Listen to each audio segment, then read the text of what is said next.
Hello, I am Gerard McGovern and I am the Director of Digital Strategy at the Tony Blair Institute for Global Change.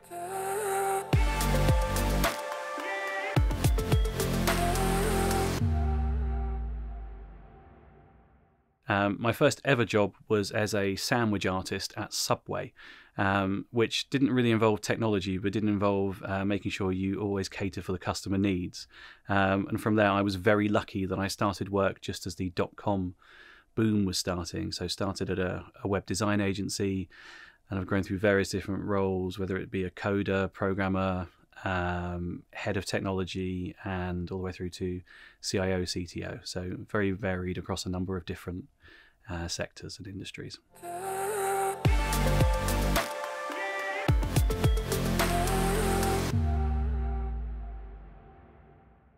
I think that the main change is the availability of anyone anywhere to be able to use a digital tool. I think if we look back maybe 20 years ago, more traditional IT stroke digital, effectively the IT department was the gatekeeper of all the tools and technology that you could use. Now, thanks to cloud technologies, anyone anywhere can start using those services.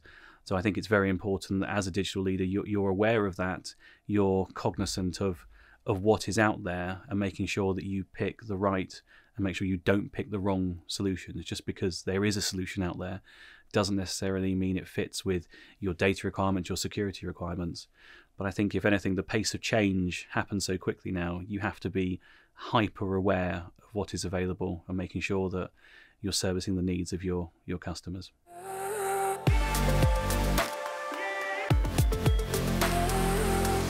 Tony Blair Institute for Global Change has grown rapidly. So before the pandemic, we were less than 200 people. We are now more than 750, and we're looking to grow even more. And as is often the way with companies that grow very quickly, we haven't always done the best job in making sure that there's the policies, procedures, or even the digital systems there to make it so that growth is easy rather than in some cases very painful. So my remit is to make sure that we can continue to grow at the same pace whilst not losing that entrepreneurial and that drive and that spirit to get things done. So it's certainly harnessed around data, and it's making that journey from, we have a lot of data at the moment where it's emails, spreadsheets, PowerPoint, and obviously that contains information and we use that on a day-to-day basis. The next step on that journey, and where I'll be concentrating an awful lot, is how do we turn that into useful knowledge? How do we make it so that you have people within the same teams not duplicating their work because they simply don't know what each is working on? So yes, there's an awful lot in terms of technology to solve those problems, but it's a people and cultural challenge and change that needs to be taken place.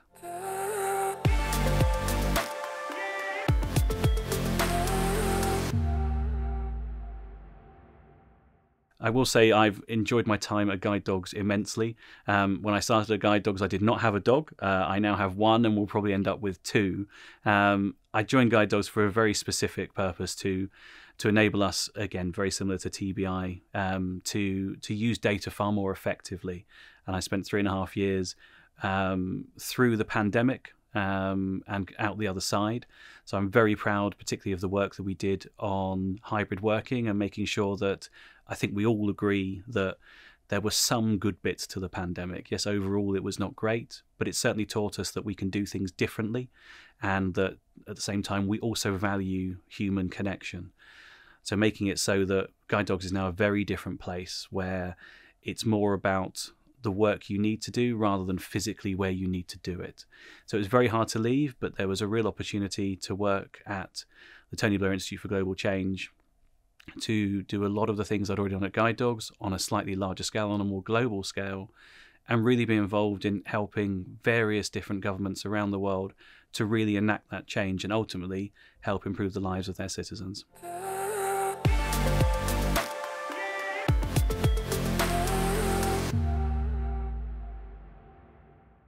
I think the first steps are getting to know the people and the organisation. I've started fresh. I've only been there 9 weeks, and I can't know absolutely everything. It is a huge organisation that has a number of different projects all going on across 40 countries. So the first step is definitely get to know the organisation, get to know the people, And then from that, you can start to learn what are the pain points.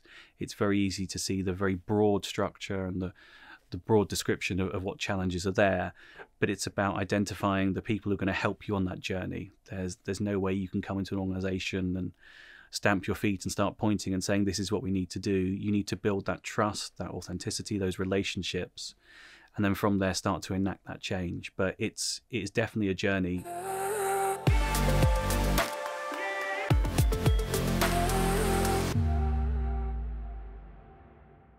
Through an awful lot of reading, an awful lot of talking to peers.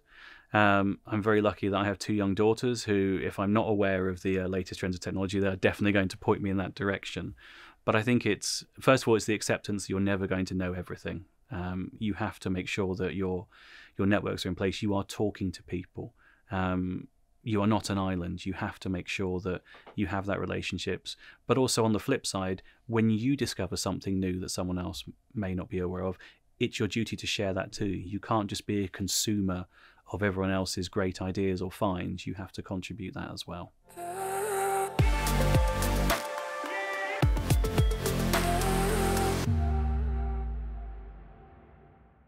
I hate keep on saying the same thing, but certainly authenticity, recognizing that technology is great, but only if it's used well. We have some fantastic tools out there, but it's about using them appropriately. For instance, it is wonderful that we have platforms that mean anyone can communicate with anyone. But on the flip side, it's absolutely awful that anyone can communicate with anyone. So we need to make sure as technologists that we use tools appropriately. Just because we can do something doesn't necessarily mean we should do something. And I think the role of inspiring that positive change is rooted in, just because it may be legal to do something does not mean it's ethical to do something.